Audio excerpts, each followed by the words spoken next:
So ఏపీలో politics అయితే heat ఎక్కాయని చెప్పొచ్చు. అలాంటిది వైఎస్ రాజారెడ్డి రాజకీయాల్లో ఎంట్రీ ఇవ్వబోతున్నారంటూ వార్తలైతే మొన్న వినిపించాయని చెప్పొచ్చు. దీనికి సంబంధించి షర్మిల గారైతే రియాక్ట్ అయ్యారు. అంటే రాజారెడ్డి ఎంట్రీ ఇవ్వక ముందే వైసీపీ ఇలా రియాక్ట్ అవుతుంది. వచ్చాక ఇంకేం చేస్తారంటూ కూడా షర్మిల గారు రియాక్ట్ అయితే అయ్యారు. మరి దీని గురించి విశ్లేషించుకోవడానికి మనతో పాటు senior journalist and doctor Durga Vadlamani గారు ఇప్పుడు మనతో ఉన్నారు. నమస్తే మేడం. నమస్తే అండి. మేడం, ఇప్పుడు చూసుకుంటే రాజారెడ్డి గారు రాజకీయాల్లో ఎంట్రీ ఇప్పుడు సంచలనంగా మారిందని చెప్పొచ్చు. అంటే మనం చూసుకుంటే కనుక ఎంట్రీ ఇవ్వబోతున్నారంటూ కూడా వార్తలు అయితే వినిపించాయి. దీనికి సంబంధించి షర్మిల గారు అయితే రియాక్ట్ అయ్యారు. రాకముందే వైసీపీ ఇంతలా రియాక్ట్ అవుతుంది, ఇంకొచ్చాక ఏం చేస్తారంటూ కూడా షర్మిల గారు నిన్న మాట్లాడారు ప్రెస్ మీట్ లో. ఏమంటారు? అంటే ఈ సైతాన్ సైన్యం ఎందుకు ఇంత గోల చేస్తోంది? ఇంకా రాజకీయాల్లోకి రాకుండానే రాజారెడ్డి పేరు చెప్తే ఎందుకు ఈ భయం, బెదురా భయమా అని అడుగుతున్నాడు. ఎందుకు భయపడుతున్నారు? ఈ సైతాన్ సైన్యం అంది. ఈ సైతాన్ అనే పదం యాక్చువల్గా మనకు తెలుసు, వీళ్ళు వాడతారు, అంటే బైబిల్ చదివే వాళ్ళు క్రిస్టియన్స్ వాడతారు. సో మరి ఆయన క్రిస్టియనే కదా, మరి సైతాన్ అని ఎందుకందో మనకు తెలియదు. ఆవిడ సైతాన్ సైన్యం అంది ఆవిడ. అయితే అతను రాకుండానే వీళ్ళు ఇలా మాట్లాడుతున్నారు అని నిన్న ఆవిడ విజయవాడలో రాష్ట్ర కిసాన్ కాంగ్రెస్ రాష్ట్ర కార్యవర్గ సమావేశంలో మాట్లాడుతూ ఆ తర్వాత ఆవిడ విలేకరుల సమావేశంలో ఈ మాట మాట్లాడారు.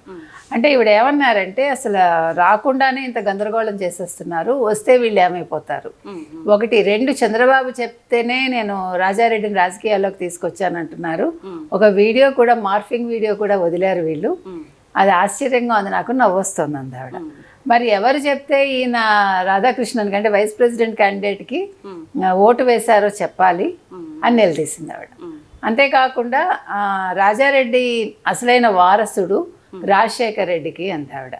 అంటే మనం ఆల్రెడీ చెప్పేసాం ఇది, మొన్న మాట్లాడినప్పుడు మనం ఆ రోజే మనం మాట్లాడుతూ అసలైన రాజారెడ్డి వారసుడు లేదా రాజశేఖర్ రెడ్డి వారసుడు ఈ రాజారెడ్డి అంటే షర్మిల కొడుకు రాజారెడ్డి అని మనం చెప్పాం. అదే ఇవాళ ఆవిడ నొక్కి వక్కాణించారు. ఆ తర్వాత రాజశేఖర రెడ్డి గారే నా కొడుక్కి రాజారెడ్డి అని మనవడికి నామకరణం చేశారు, అందుకని ఆ రోజే అతను వారసుడు అయినట్టుగా ఆవిడ ఇండైరెక్ట్గా చెప్పడం జరిగింది. ఇప్పుడు ఎలాగా జగన్మోహన్ రెడ్డికి అబ్బాయిలు లేరు కదా, సో అమ్మాయిలు వస్తే రావచ్చు. ఇప్పుడు రాజకీయాల్లోకి వీళ్ళు రావాలి వాళ్ళు రాకూడదని ఎక్కడా లేదు కదా, వారసత్వం అనేది అందరికీ ఉంటుంది. ఇప్పుడు కవిత అదే కదా బాధపడుతుంది, నాకు వారసత్వం కావాలని.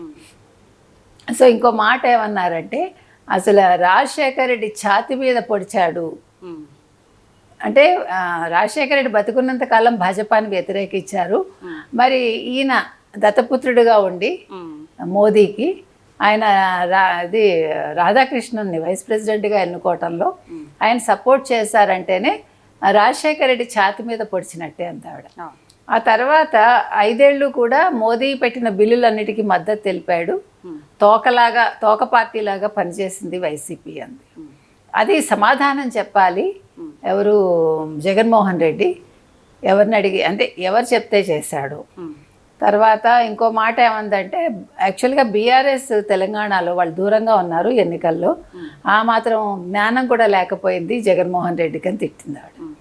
అంటే తర్వాత సూపర్ 6 సూపర్ హిట్ అంటున్నారు తెలుగుదేశం కూటమి, ఎక్కడ హిట్ అయిందో చెప్పాలి, మరి ఎందుకు ఆ ఫలితాలు అందట్లేదు అని ఊరికే ఒక కొసమెరుపులాగా ఒక 2 మాటలు ఆవిడంది. అంటే ఆవిడకి తెలుసు సూపర్ 6 సూపర్ హిట్ అని, ఊరికే అడగాలి. ప్లస్ అందరూ కూడా అంటున్నారు కదా, నువ్వు కూటమిని ఏం విమర్శించట్లేదు, ఎంతసేపు మీ అన్ననే టార్గెట్ చేస్తున్నావు అని. సో 335కి అన్నగారిని టార్గెట్ చేస్తూ లాస్ట్లో ఒక మాట అందనమాట. సో ఏది ఏవైనా ఇప్పుడు రాజకీయాల్లోకి ఎంట్రీ ఇస్తాడు రాజారెడ్డి అనేది దీంతో కన్ఫర్మ్ అయింది. మనం మాట్లాడుకున్నట్టుగా రాజారెడ్డి ఎంట్రీ ఇచ్చినా, ఒకవేళ కాంగ్రెస్ తరఫున వచ్చినా కూడా దానివల్ల కాంగ్రెస్ పెద్దగా పుంజుకోదు. మనం మళ్ళీ అదే చెప్తున్నాం, అది షర్మిల గుర్తుపెట్టుకోవాలి. అంటే వాళ్ళ ఐడెంటిటీ కోసమో లేకపోతే వాళ్ళ సర్వైవల్ కోసమో వాళ్ళు రాజకీయాల్లో ఉండాలి తప్ప, ఇప్పుడు ఏదో ముఖ్యమంత్రి క్యాండిడేట్గానో లేకపోతే ఫ్యూచర్లో ఏంటి 175కి 175 కాంగ్రెస్కి వస్తాయనో అలాంటి ఆలోచనలతో మాత్రం ముందుకు వెళ్ళాల్సిన పని లేదు. మనం మొన్న చెప్పినట్టుగా వస్తే రాజారెడ్డికి ఒక సీట్ వస్తుంది, లేదు 1% వాళ్ళకి ఎన్నికల్లో వాళ్ళ ఓటింగ్ శాతం పెరగచ్చు అంతే, అంతకుమించి జరగబోయేది ఏమీ లేదు, మిరకిల్స్ ఏం జరగవు. అయితే పులివెందుల తెలుగుదేశం వైపు ఉంటుందా, ఒకవేళ రాజారెడ్డి నిలబడితే రాజారెడ్డిని ఎన్నుకుంటారా, అక్కడే ఆ ఒక్కటే సందిగ్ధం తప్ప మిగతా రాష్ట్రం అంతా కూడా ఏ రకంగానూ కాంగ్రెస్ అయితే రాదు. మేడం ఇప్పుడే చూసుకుంటే గనక జగన్మోహన్ రెడ్డి గారి స్థానం వైసీపీలో చూసుకుంటే గనక ఎక్కడ ఉందని కూడా చెప్పలేము. అలాంటిది ఒకవేళ ఇప్పుడు రాజారెడ్డి గారు పాలిటిక్స్లోకి ఎంట్రీ అవుతే జగన్మోహన్ రెడ్డి గారి సిచ్యువేషన్ ఏమంటారు?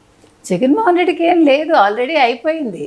నిన్న చంద్రబాబు నాయుడు గారు కూడా చెప్పారు కదా, మీరు వైసీపీ పార్టీ ఆఫీసులు మూసేసుకుని సోషల్ మీడియా ఆఫీసులు తెరుచుకున్నారని. That's true.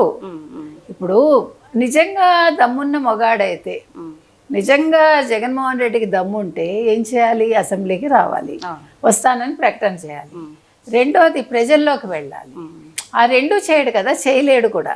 ప్రతిపక్ష హోదా ఇస్తేనే వస్తాము, ఆ హోదా ఉంటేనే సరైన సమయం మాకు దొరుకుతుంది చర్చించడానికి అంటూ కూడా ఆయన వాదిస్తున్నారు మేడం. కాదమ్మా, నువ్వు అసలు ముందు అసలు చర్చ ఏదో ఒకటి మొదలు పెట్టు. నీకు కావాలనుకుంటే ఇంకో 10 నిమిషాలు ఎక్కువ ఇస్తారు, ఏముంది అందులో? అది నిజంగా సబబుగా మీరు మాట్లాడితే మీకు టైం దొరుకుతుంది ఆటోమేటిక్గా. ప్రతిపక్ష హోదా ఉంటేనే నాకు టైం ఇస్తారు, అది అసలు నవ్వాలా ఎడవాలా అర్థం కాదు మనకి. అంటే ఏదో ఒకటి చెప్పి తప్పించుకోవటానికి తప్ప అది నిజంగా ఆయన ఇప్పుడు ఏదో అసెంబ్లీకి వచ్చేద్దామని అనుకోవట్లేదు. ఆయనకి అసలు అలాంటి ఆలోచన కూడా లేదు. ఇప్పుడు పులివెందులకి వెళ్ళటానికే ఆయనకి ధైర్యం లేదు. ఇప్పుడు ఓడిపోయాక దమ్మునవాడైతే పులివెందులకి వెళ్ళి ఉండేవాడుగా. అవేమీ లేదు. ఇప్పుడు చెల్లెల్ని అందామా, చెల్లెలు కొడుకుని అందామా, లేదా చంద్రబాబు నాయుడు గారిని అందామా, సూపర్ 6 సూపర్ హిట్ కాదందామా, ఇదే ఆయన చేసే పని, మాటలు అంతే. అందుకని జగన్మోహన్ రెడ్డి పని అయిపోయిందండి. ఓన్లీ థింగ్ ఇప్పుడు నిన్న చూసాం కదా మనం, నర్రెడ్డి సునీల్ రెడ్డి ఆఫీసులో అన్ని సోదాలు జరుగుతున్నాయి. హైదరాబాద్లో కూడా వాళ్ళకి ఎన్ని ఆఫీసులు ఉన్నాయి చూడండి. మరి ఇప్పుడు బీఆర్ఎస్ వాళ్ళు మాట్లాడాలి కదా. మరి జగన్మోహన్ రెడ్డికి సంబంధించిన వాళ్ళు ఇక్కడ ఆఫీసులు పెడితే తెలంగాణ వాళ్ళు, ఆంధ్ర వాళ్ళని తిడతారు కదా. మరి జగన్మోహన్ రెడ్డిని ఒక మాట అంటేందుకు నాకు అదే అనిపించింది కదా. మరి ఇక్కడ ఇన్ని దొంగ కంపెనీలు పెడితే వాళ్ళు ఏం మాట్లాడరు. దొంగ కంపెనీలు పెట్టి వాళ్ళు దాని ద్వారా డబ్బులు అదేమంటారు బట్వాడా చేసుకుని, ఇవన్నీ తప్పే కదా. సో దీని మీద కేసీఆర్ స్పందించారు. ఏది ఏమైనా నర్రెడ్డి ఆఫీసులో అన్ని ఫైల్స్ అన్నీ దొరికాయి. సో ఎప్పుడు జగన్మోహన్ రెడ్డి అరెస్ట్ అనే దాంట్లో ఇక్కడ ఈ లిక్కర్ స్కామ్ ఆగుంది కాబట్టి షర్మిల గారికి కూడా తెలుసు అన్నగారు ఎలాగ జైలుకి వెళ్తారు త్వరలో అని. అందుకని ఆవిడ అనాల్సినవన్నీ మామూలుగా అంటలేదు, దులిపి పడేస్తుంది అలా. ఇప్పుడు అలా ఉండాలండి. ఇప్పుడు దెబ్బతిన్న పులిలాగా ఉంది ఆవిడ. అన్నగారు కదా ఎందుకు అనాలి అని వదిలేట్లా, అనాల్సినవన్నీ అనేస్తుంది. అంటే ఆ ధైర్యం ఉంది ఆవిడకి, అది అనాలి. కాకపోతే కొన్ని ఆలోచించుకుంటే మంచిది ఆవిడ కూడా. Okay madam, thank you.